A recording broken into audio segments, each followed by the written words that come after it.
Assalamualaikum warahmatullahi wabarakatuh. Waalaikumsalam warahmatullahi wabarakatuh. Alhamdulillah, alhamdulillahirabbil alamin wa bihi nasta'inu ala umuri dunya waddin.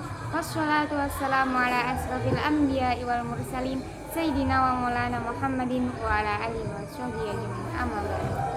Yang terhormat Abi Hanif Mida selaku pengasuh Pondok Pesantren Super Kemlara Indonesia. Yang terhormat Dirjen Mengurus dan wabil khusus Mbak Rifki Amiratul Bumi dan teman-teman sekalian yang saya sayangi dan saya cintai. Baiklah, di sini saya Ulia Sari dari Ulia Sarifah dari kelas 12 Putri akan mempresentasikan dari kitab Surah Taufik yang ke-16 tentang maksiat badan dan maksiat badan dan cara bertaubat. Nah, yang pertama itu ada maksiat badan. Jadi contohnya kayak apa maksiat badan itu yang pertama itu ada kita durhaka kepada orang tua. Nah, itu termasuk maksiat badan. Kita kan sebagai anak itu nggak boleh mendurhakai orang tua. Terus habis itu melarikan diri dari peperangan itu tidak boleh. Kemudian mewarnai rambut dengan warna hitam, terus menyambung rambut. Ya, apalagi kalau menyambung rambut dengan rambut yang najis kayak rambut itu buntut kuda itu nggak boleh. Kemudian menggambar tai lalat yang palsu, terus habis itu bertato itu termasuk maksiat badan juga.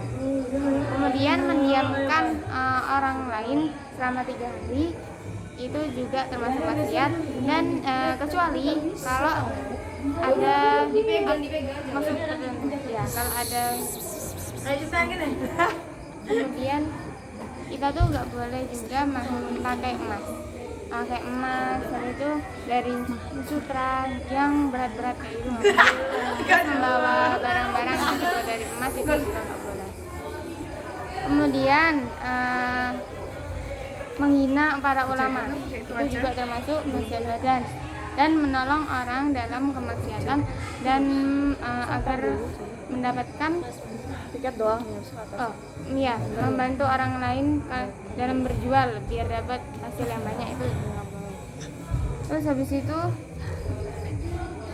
kalau cewek itu pakai pewangian yang sangat menyengat, terus padahal udah diizinin atau tidak diizinin itu tetap ada maksiat, soalnya nanti dapat pas di depan orang yang bukan mahram pasti mereka langsung kebawaan.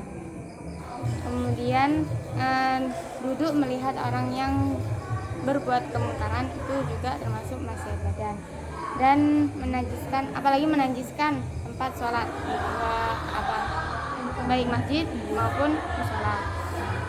Terus habis itu hukum penyamun itu yang pertama itu ada yang ditakzir, terus yang kedua juga ada yang pakai sistem hukum potong tangan dan kaki ya, tangan kanan dan kaki kiri langsung. Nah itu juga boleh berturut-turut kayak gitu. Terus itu yang ketiga itu dengan cara dibunuh, terus yang terakhir itu dibunuh dan disalib. Nah yang kedua tangan kedua. Jadi yang kedua itu tentang cara bertaubat. Nah, cara bertaubat yang pertama itu dengan menyesali perbuatan yang telah kita lakukan, yaitu perbuatan jelek. Kemudian yang kedua itu harus melepaskan diri dari apa yang biasa kita kerjakan. Perbuatan buruk yang biasa kita kerjakan.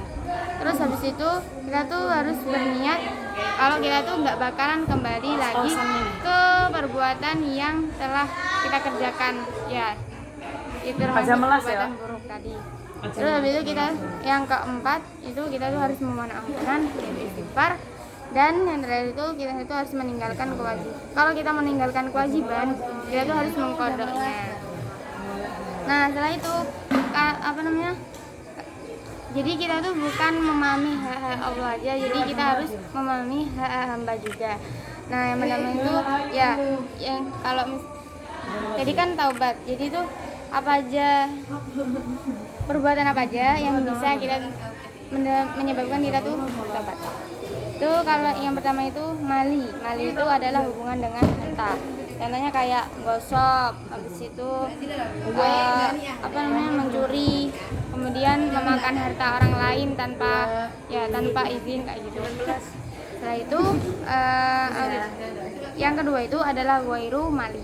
Wairu mali ini ya contoh jenis dari hartanya. Yang pertama itu badani, terus yang kedua itu qalbi. Ya kalau badani itu kan yang badan ya. Itu seperti melukai, itu menghina, mencela kayak gitu. Kemudian yang kedua itu qalbi, yaitu hati. Itu kayak mencaci, ya sekian dari saya pada malam hari ini. Kurang lebihnya mohon maaf. Wabillahi taufiq wal hidayah. Wassalamualaikum warahmatullahi wabarakatuh. Waalaikumsalam